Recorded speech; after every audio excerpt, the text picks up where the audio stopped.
Next thing we want to look at is the nodes I was talking about in my first video. So when I'm new in any environment at the client side, I will run this script server nodes. I will see the node name, address, host name, domain name, and by looking at the next four things, if you remember when you are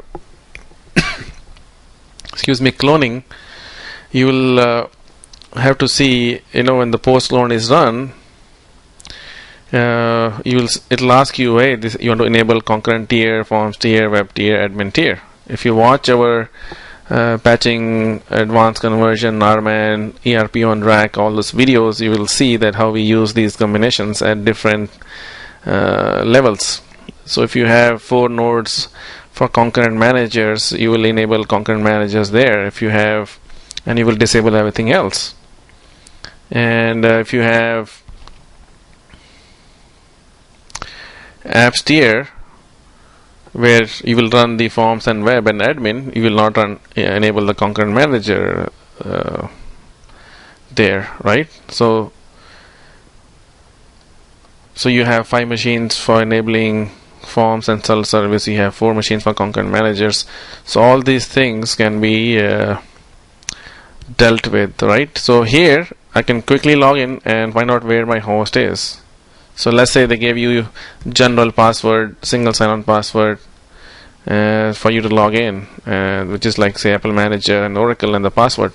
So you can quickly come down here, do all the quick analysis we have done so far, and then finally say, okay, I have so many languages, so many modules are enabled, and so many concurrent programs, requests, disk groups, data groups, what is licensed, what is not licensed. You're basically building your knowledge base for the environment where you are going to be operating as an apps DBA.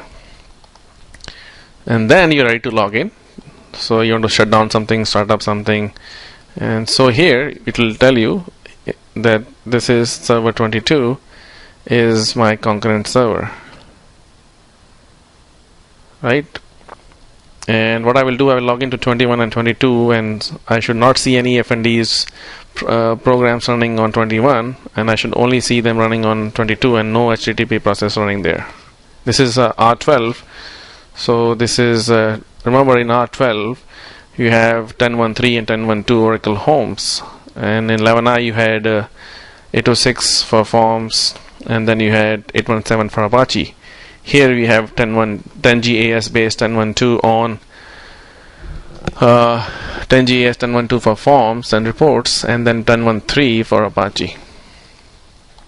And probably in future release you will see WebLogic server coming in. So right now let me make sure that this is the case. So I'm gonna go and log in to 22.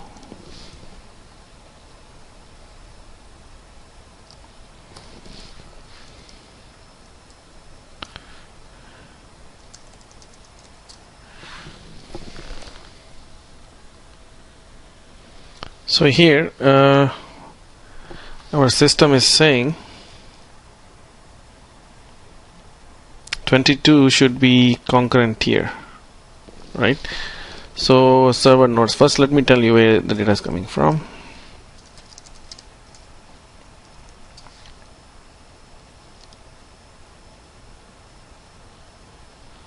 It's coming from FND underscore nodes,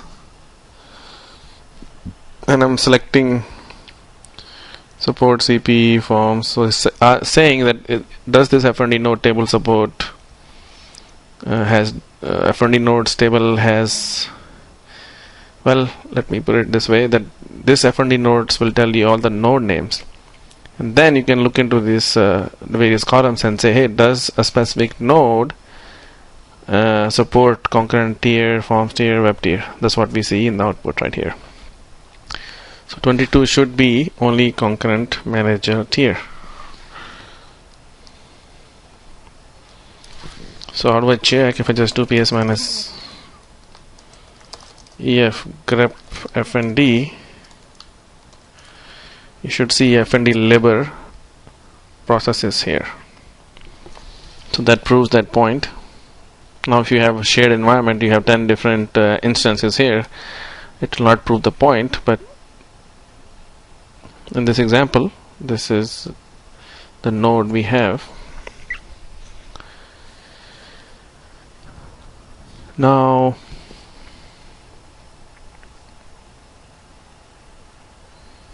let us try the second node. Here on 21 I should not have any FND process, and it is not. Here I should have FND minus, I should do HTTP, and I will see lol my 1013 Apache process is running. So this is how you can use FND underscore nodes to quickly find out how many nodes are there, what kind of processing they are doing, what kind of tier, is it a web tier, admin tier, concurrent tier, or forms tier. And then when you're doing a patch, you know which tier to go and what to do. So if there is a patch just giving you a new form, you go to your forms tier and patch it. And if yeah,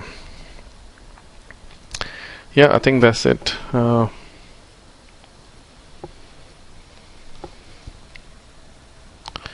I wanted to discuss, sometimes when you're converting from multi-node to single node or single node to multi-node, and you are coming from single node to multi-node, people try to maintain same patches everywhere, so they apply the patch in all the tiers anyways, even if they don't need it.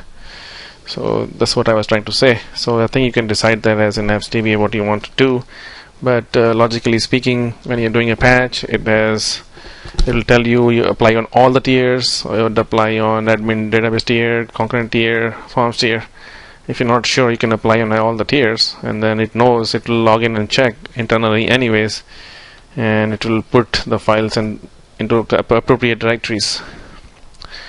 We will talk about that in next. So this is all R12. So you can see same things were in 11i as well as we talked. So you are still in good shape with the tool and the scripts.